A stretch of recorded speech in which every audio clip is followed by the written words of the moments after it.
থাকা সত্ত্বেও কিন্তু দ্বিমত করতে পারতেছেন না।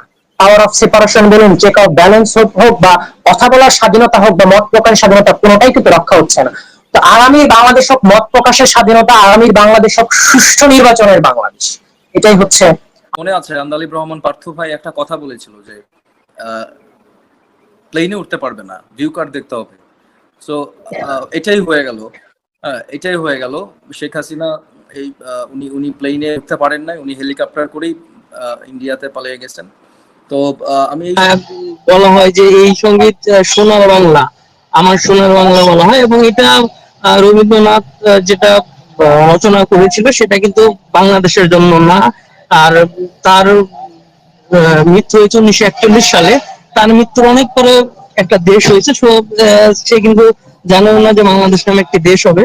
সো এটার মধ্যে আসলে বাংলাদেশের যে আশা আকাঙ্ক্ষা, যে বাংলাদেশের যে মানুষের যে সেই কোনো কিছুই ফুটে ওঠে না। সেই জায়গা থেকে পরিবর্তন করা যেতেই পারে। নবীন ওরে আমার কাঁচা, আদমরাদের ঘা মেরে তুই বাঁচা।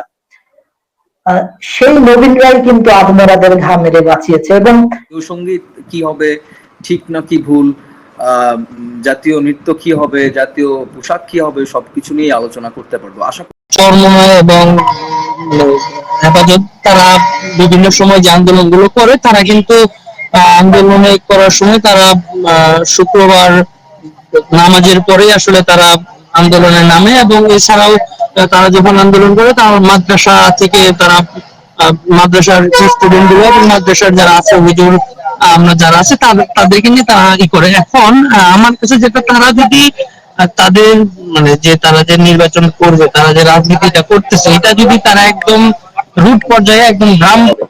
এবং জাতীয় সঙ্গীত এটা এমন কিছু না যেটা চেঞ্জ করা যাবে না। প্রশ্ন হতে পারে এটা এখন জরুরি কিনা। পৃথিবীর ইতিহাসে জাতীয় সঙ্গীত, বিশেষ করে শিকল পড়া ছল এবং দুর্গমগিরি কান্তার মরু, এই গানগুলো কিংবা কারোর ওই লৌহ কাপড়, এটাই কিন্তু যুগে যুগে এটাই হয়ে আসতেছে, ন্যায় এবং অন্যায়। আর যারা ন্যায়ের পক্ষে, তাদের যে কর্ম সকল যুগের জন্যই সেটা একেবারেই বাস্তবিক এবং প্রাসঙ্গিক।